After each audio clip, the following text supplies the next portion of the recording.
I never thought my daughter's habit of recording voice notes would save my life, but sitting in Dr. Anderson's office that Tuesday morning, everything changed. I'm Kate Mitchell, 35, mother of two beautiful children, Emma, 8, and Lucas, 5. After my husband Mike's death 2 years ago, his sister Sarah appointed herself our family's guardian angel. If only I'd known then that angels could be demons in disguise. Mrs. Mitchell, how long have you been experiencing these thoughts? Dr. Anderson asked, peering at me over his wire-rimmed glasses. The morning sunlight streaming through his office window cast shadows across his concerned face. I'm not experiencing any thoughts, I replied, trying to keep my voice steady. I'm telling you what's actually happening. Sarah comes to our house when I'm sleeping. She goes through my things, moves stuff around, and tries to make me think I'm losing my mind. The psychiatrist's pen scratched against his notepad. I could only imagine what he was writing: paranoid delusions, persecutory thoughts, possible schizophrenia. And you believe your sister-in-law is doing this? Why exactly? Before I could answer, the office door burst open. Sarah stood there, her perfectly styled blonde hair framing a face full of practiced concern. "Oh, thank goodness I made it in time," she exclaimed, clutching her designer handbag to her chest. "Doctor, I'm Sarah Mitchell, Kate's sister-in-law. I'm the one who called your office about her condition." My hands gripped the armrests of my chair. "What are you doing here? How did you even know about this appointment?" Sarah's blue eyes welled with tears as she sank into the chair next to me. "Oh, Kate, honey, I'm just so worried about you.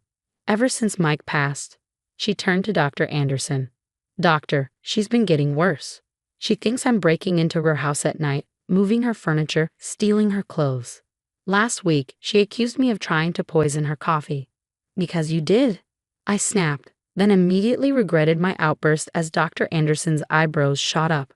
"I saw you put something in my mug when you thought I wasn't looking." "See what I mean?" Sarah's voice cracked with emotion. "These paranoid delusions, they're getting more elaborate. Last month, she told our whole family I was trying to get custody of her kids.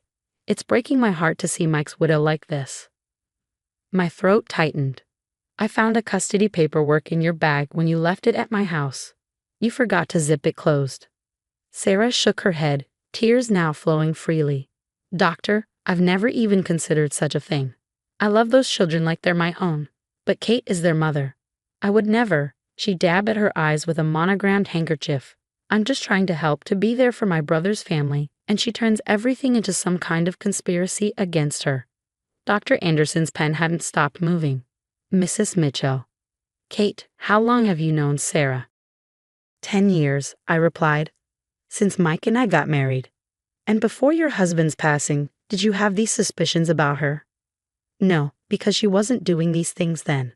I could hear the desperation in my voice, see the way both Sarah and Dr. Anderson exchanged knowing looks. It started small. She'd show up unannounced, saying she was just checking in. Then she started telling the neighbors I was struggling with grief, that I might need help with the kids. She told Emma's teacher I was having trouble coping, suggested they keep an eye on my daughter for signs of neglect. "I was trying to build a support system for you," Sarah interjected softly. "Everyone wants to help Kate.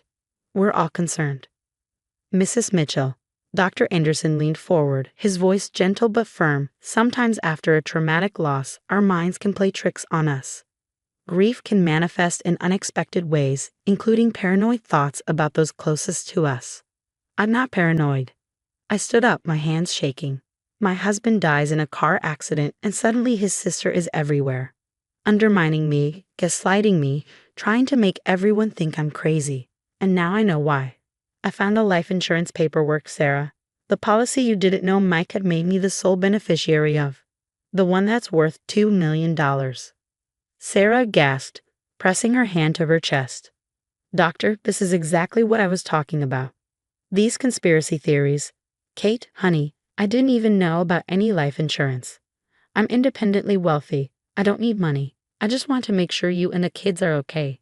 Dr. Anderson was writing again, and I could feel my world starting to crumble. How did Sarah always do this?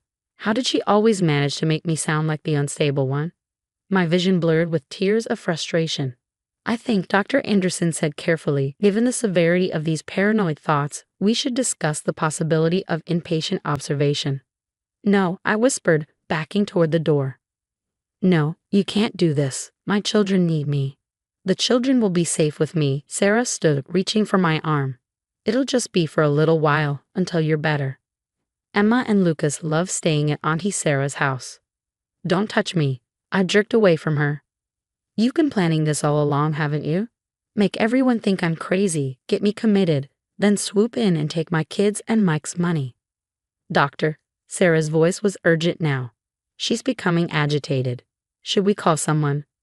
Dr. Anderson reached for his phone. I think that would be wise. Mrs. Mitchell clearly needs immediate intervention. Just then, a small voice came from the doorway. Mommy. We all turned to see Emma standing there, her pink tablet clutched to her chest, her dark eyes wide with concern. Behind her stood Carol, my neighbor, who had driven us to the appointment and had been waiting with Emma in the reception area. I'm sorry, Carol said. She heard raised voices and got worried. Emma, sweetie, Sarah cooed, stepping toward her. The grown-ups are just talking. Why don't we go back outside with Carol? But Emma's eyes were fixed on Sarah, and there was something in my daughter's expression I'd never seen before. Auntie Sarah, she said quietly, remember when you came over last week, when you thought Mommy was napping? Sarah's perfectly composed face flickered for just a moment. I'm not sure what you mean, sweetheart. I visit you and Mommy all the time. Emma walked into the office, her small fingers working the tablet screen with childish determination. You didn't know I was home early from school because I had a tummy ache. I was in my room, and I heard you talking to someone on the phone. My heart pounded as I watched my daughter. Emma had started making voice recordings ever since Mike died, saying she wanted to save memories, like Daddy used to do with his old tape recorder. I thought it was just her way of coping with grief. Emma, honey, Sarah's voice took on a sharp edge I'd never heard her use with the children before. The grown-ups are having a very important discussion about helping your mommy get better. Why don't you? Found it, Emma announced triumphantly. She pressed play, and suddenly the room filled with Sarah's voice, crystal clear and unmistakable. Yes, everything's going according to plan. No, she has no idea I'm the one moving things around when she's sleeping. The best part, she's actually telling people about it, making herself sound completely unstable. I know, right? Between that and the poisoned coffee incident, which, by the way, was just me switching her regular coffee for decaf to make her anxious and jittery. Sarah lunged for the tablet, but Dr. Anderson held up his hand, stopping her. His expression had changed completely as Sarah's voice continued from the recording. Listen, once we get her committed, it'll be easy. The life insurance policy requires a mentally competent guardian for the kids' portion of the money. As their closest living relative in their unstable mother's psychiatric hold, guess who gets control of all $2 million? No, she actually found the custody paperwork, but had played it off like she was imagining things. Everyone already thinks she's losing it anyway. A laugh echoed from the tablet's speaker. The best part, that idiot doctor she's seeing tomorrow. I called his office pretending to be her regular physician. Said she had a history of paranoid episodes. He's totally primed to believe she's delusional. 2 more weeks, tops, and everything Mike left her will be mine. The recording ended. The silence that followed was deafening. Dr. Anderson slowly removed his glasses, his face ashen. Mrs. Mitchell, Sarah, would you care to explain this? Sarah's composed mask had crumbled. That's obviously edited. Manipulated. Kate probably coached Emma to. I have more, Emma said quietly, from different days. When you came into my room looking for Mommy's papers, when you were putting stuff in the coffee, when you called people telling them Mommy was crazy. She looked up at Sarah with eyes that seemed far older than her 8 years. Daddy always said to keep records of important things. So I did. Carol stepped fully into the office now, her phone in hand. I've already called the police. They're on their way. You don't understand. Sarah backed toward the door, but Dr. Anderson was already there, blocking her exit. I understand perfectly, he said, his voice cold. I understand that you attempted to use my professional credentials as part of a scheme to defraud your sister-in-law and gain control of her children. I understand that you've been engaging in a calculated campaign of psychological abuse, and I understand that you very nearly succeeded. I pulled Emma into my arms, holding her tight as tears streamed down my face. All those months of feeling crazy, doubting myself, wondering if I really was losing my mind, and my 8-year-old daughter had been quietly gathering evidence the whole time. The money was supposed to be mine. Sarah suddenly screamed, her careful facade finally shattering completely. Mike promised me. We had a plan before he met her. Everything was supposed to be mine. Those are my brother's children. That's my brother's money. Daddy picked Mommy, Emma said simply. He picked us. The sound of sirens grew louder outside the building. Sarah's face contorted with rage as she looked at me holding Emma. You ruined everything, she spat. You came out of nowhere and stole my brother, and now your brat has. That's enough. Dr. Anderson's voice was like steel. The only person responsible for ruining anything is you, Sarah, and I will be providing a complete statement to the police about your attempted manipulation of both my professional opinion and your sister-in-law's mental health status. 2 police officers appeared in the doorway. As they began reading Sarah her rights, I buried my face in Emma's hair, breathing in the familiar scent of her strawberry shampoo. I'm so sorry, baby, I whispered. I'm so sorry you had to deal with all this. Emma pulled back and looked at me with Mike's eyes. Daddy always said we have to protect our family. You protect me and Lucas all the time.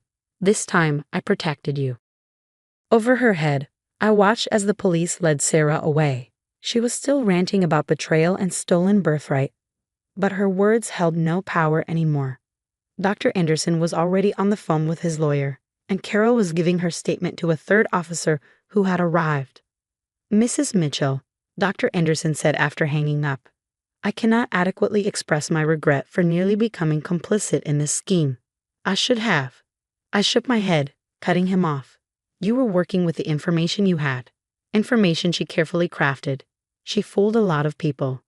But she didn't fool me, Emma said proudly, because I'm a good detective, like Daddy taught me. For the first time in months, I felt like I could breathe freely. The fog of doubt and fear that had surrounded me was lifting, burned away by the bright light of truth that my daughter had brought into that office.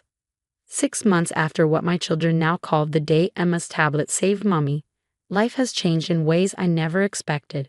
Sarah's arrest made local headlines. Prominent socialite arrested for psychological abuse and attempted fraud.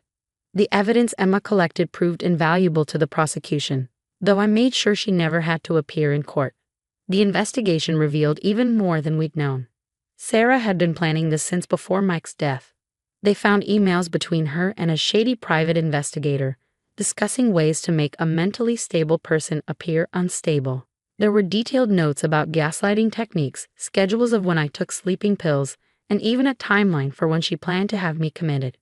The most shocking discovery was about Mike's accident. While Sarah wasn't directly responsible, the investigation uncovered text messages showing she'd known about the faulty brakes in his car for weeks before the crash. She'd noticed the problem during a lunch meeting with him but never said anything. Maybe fate will help things along, she texted her friend. Mrs. Mitchell. The prosecutor's voice drew me back to the present moment. We were sitting in her office, finalizing the last details of Sarah's plea deal. Are you sure you don't want to make a victim impact statement at the sentencing? I shook my head, watching Emma and Lucas playing in the office's small children's corner. My daughter's recording said everything that needed to be said. I just want this chapter of our lives to be over. Sarah had agreed to plead guilty to all charges in exchange for a reduced sentence, 7 years in prison, followed by permanent restraining orders protecting me and my children. She'd also forfeit any claim to Mike's estate or insurance money. Even without your statement, she's not getting out early, the prosecutor assured me. The psychological warfare she waged against you, trying to have you committed to gain control of your children and assets, the judge isn't taking that lightly. After leaving the prosecutor's office, I took the kids to Mike's favorite ice cream parlor. It had become our tradition, visiting places he loved, keeping his memory alive in positive ways. As Emma carefully ate her chocolate chip cone and Lucas made a delightful mess of his strawberry sundae, I marveled at their resilience. Mommy, Lucas asked, ice cream dripping down his chin. Are we going to have to move away now that Auntie Sarah is gone? No, baby, I said, wiping his face with a napkin. This is our home. Nobody's going to make us leave. Good, Emma nodded decisively. Because Daddy's memories are here. That night, after tucking them into bed, I found myself in Mike's old home office.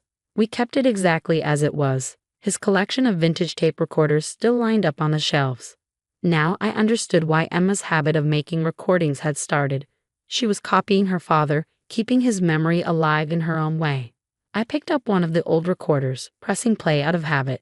Mike's voice filled the room. Note to self. Emma's learning to ride her bike. She falls, gets up, tries again.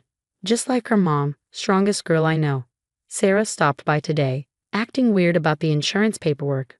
Note to self. Make sure Kate knows about the policy. Don't trust Sarah with. The recording cut off there. I'd never heard it before, but now it made sense. Mike had known his sister better than anyone.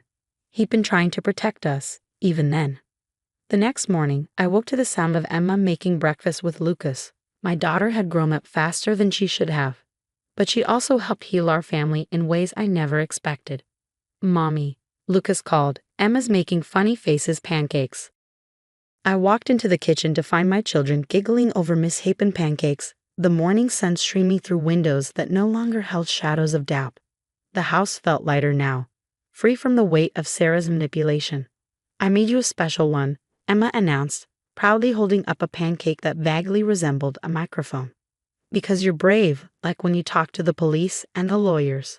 I hugged her tight, this precious child who'd saved not just me, but our entire family. You're the brave one, sweetheart. You knew something was wrong, and you did something about it. I just did what Daddy would have done, she shrugged, but I could see the pride in her eyes. Later that day, as I watched Emma teaching Lucas how to make voice notes on her tablet, because memories are important, silly, I realized that while we'd lost Mike, we'd never lost the family he created. Sarah had tried to destroy us, but she failed to understand what Mike had known all along. The strength of our family wasn't in money or control, but in the love and trust we shared. Emma looked up and caught me watching them. Want to make a memory with us, Mommy? I joined my children on the floor, pulling them both close as Emma held up her tablet. Hi, future us, she began, just like Mike used to do.